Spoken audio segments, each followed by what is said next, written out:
Yeah, that really sucked.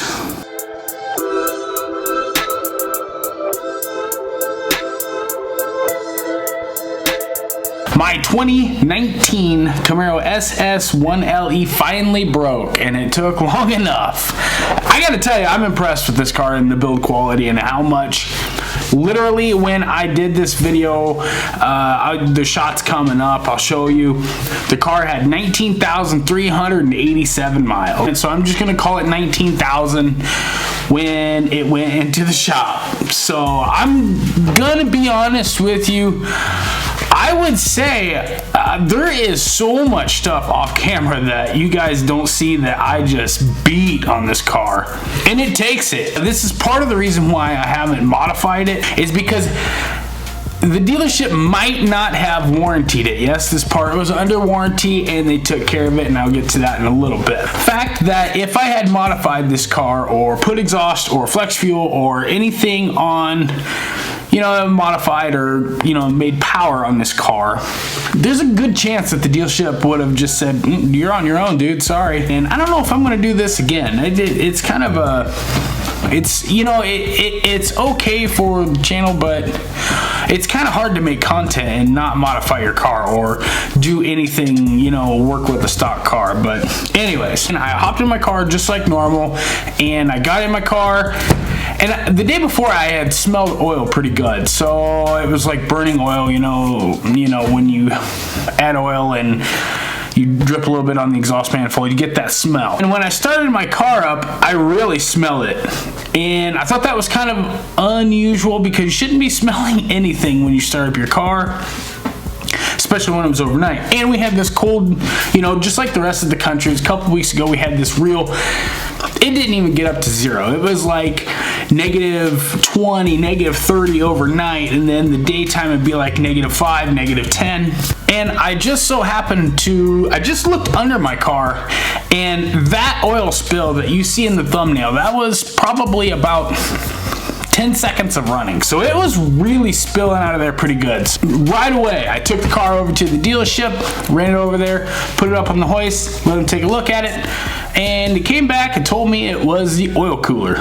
That's no big deal, and it's technically nothing to do with the engine.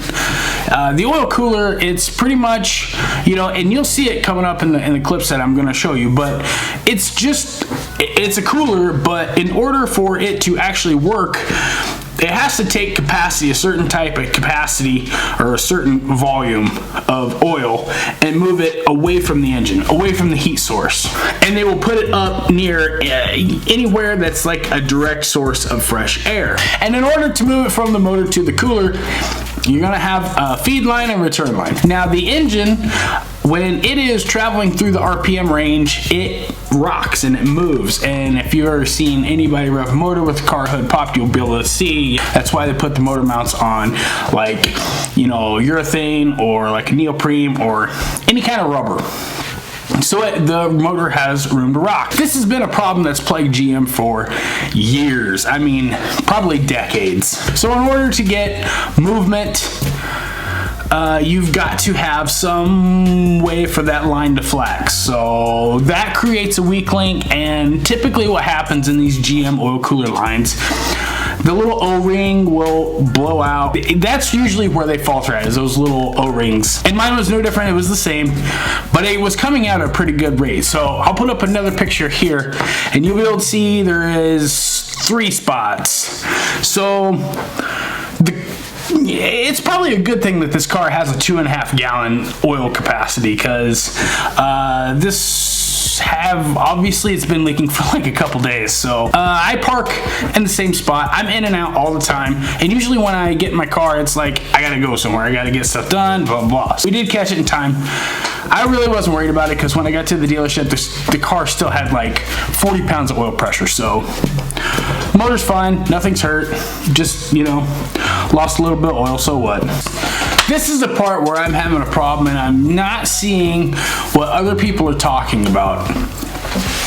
When I got to the dealership, they were great, and I didn't mention anything, and I'm not gonna bring up names, I'm not gonna say anything, but it's my local dealership across town here from me. So I don't know, everybody on the internet is always complaining that their dealership doesn't do anything, and you know what I mean, yada yada and so on. But I don't know if I've just got a really good dealership or if I don't hound them all the time to fix weird little stupid piddly stuff. And this is why I bought Chevy, this is why I bought the Camaro, this is why I bought it brand new, and this is why I haven't modified it, because I didn't have to fight them at all. I ran out of loaner cars, but that was no big deal because my service advisor came out and told me we don't have any loaner cars, but if you rent a car, GM will compensate you up to like $38 a day. I didn't know that. If you knew that, I mean, I thought that was pretty nice of him to tell me. You didn't really have to spill the beans like that. So anyways, they went over and talked to the service manager, and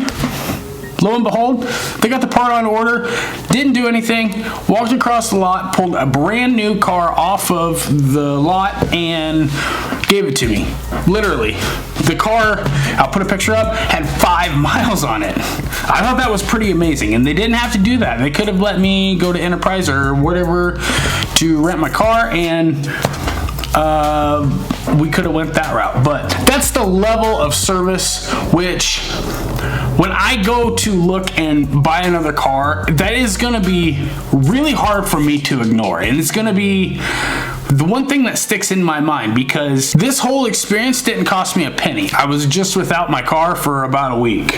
A video out of, you know, wanting to pick up another car, something used, maybe Ferrari, Lamborghini, something. This is what I'm talking about, and this is kind of hard for me to steer away from Chevrolet. It's kind of hard for me to steer away from this brand as a whole, because I don't know, like I said, if I've just got a really good dealership. Let me know if you've had the same experience in, you know, just with your ownership experience, but it's always been hassle-free. It's always been no nagging, no nothing. They've always just covered it on a warranty, and that's that. That's the way it should be. As soon as we came back from that cold snap, man, it was one hell of a cold snap. Snow went away, the weather jumped up, it was 50, today it was 60, 68 degrees out. So, I mean, we went from -10, -20 to 60. I mean, we had a massive swing. So, all the snow's gone, and that really sucks because I wanted to test out the StabiliTrak. After I did that video, I think on the thumbnail I'll put it as basically a snowmobile. I wanted to push this StabiliTrak even further, and I wanted to see what it was really capable of. We have next weekend, this weekend coming up, it's showing like 40% chance of snow, but it's also showing almost 50 degrees. So that snowflake's probably gonna turn into a water droplet, and I got a feeling, but I'm ready. Half hour, I can have the 245s back on, and I don't care. I will go out in the middle of the night if I have to. So I want to test that. I did a night vlog to kind of get a feel for it. That sucks because that's the way I wanted to go. Today's the last day of my 245, so I kind of wanted to just, I don't know, just wanted to do like a night vlog. I want to see how this GoPro does at the night. So let's just...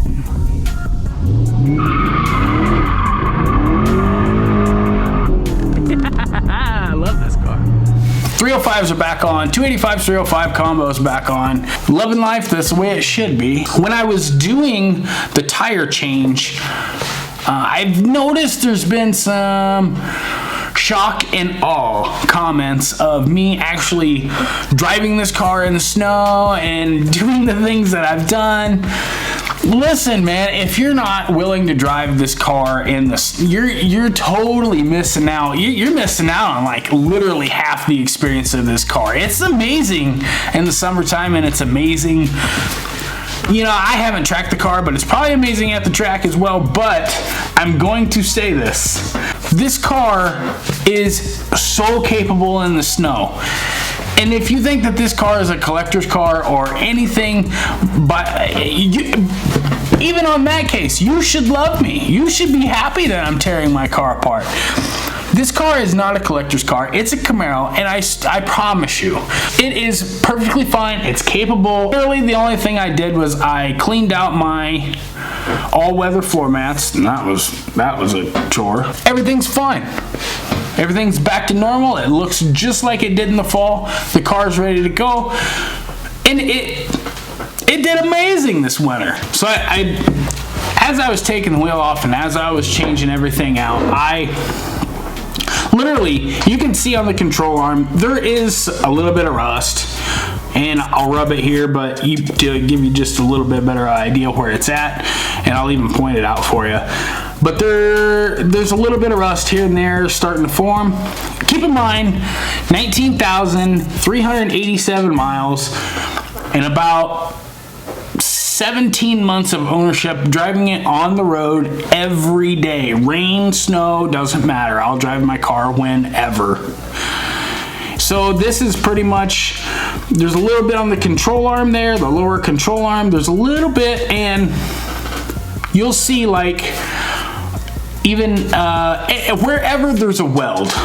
And you got to understand, this is normal. This is always going to happen.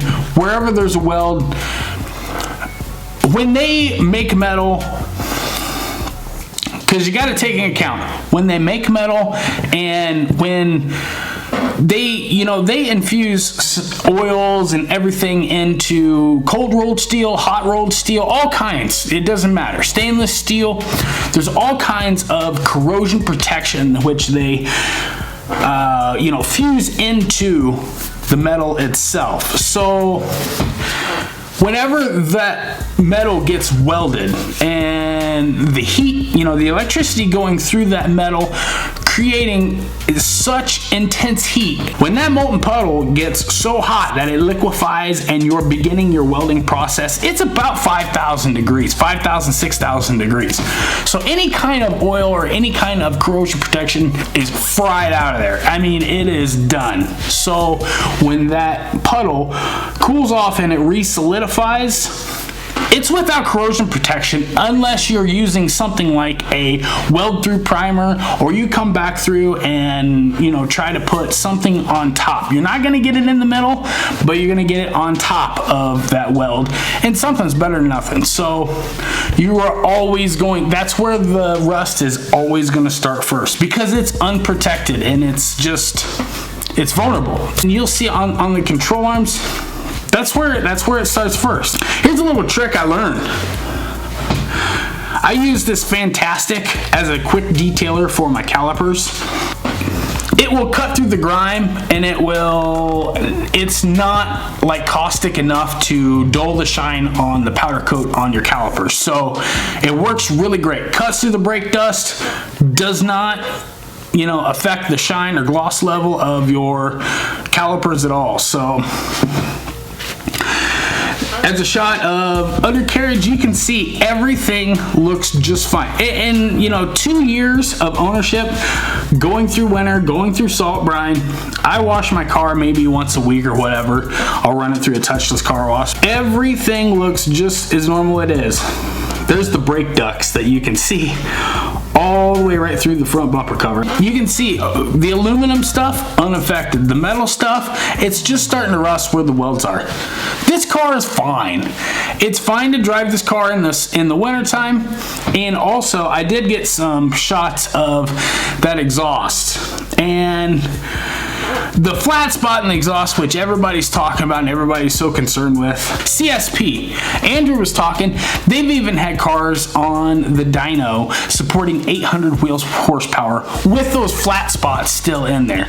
Now the flat spot, it doesn't really affect anything. It just, the pipe changes shape, so it's not like you're gonna have a section of the pipe is missing. It's just, it is flattened down, squashed down, and the shape of it changes. So you're still getting the CFM flowing through the pipe. So 800 wheel horsepower, you're just fine with them. And especially at a factory level or even ZL1 factory level, you're just fine.